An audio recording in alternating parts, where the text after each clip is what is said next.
సైఫాబాద్ లో ఊబర్ ఆటోలో ప్రయాణించిన ఓ మహిళ తన బ్యాగ్ ను మర్చిపోగా ఆటో డ్రైవర్ దానిని గుర్తించి పోలీసులకు అప్పగించాడు.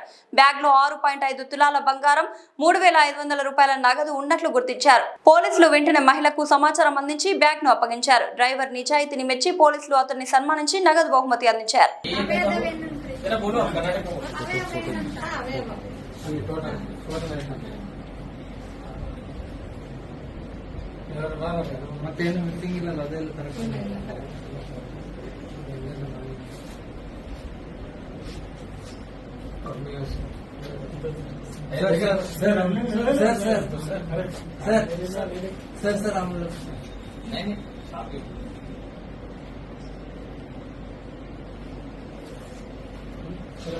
सर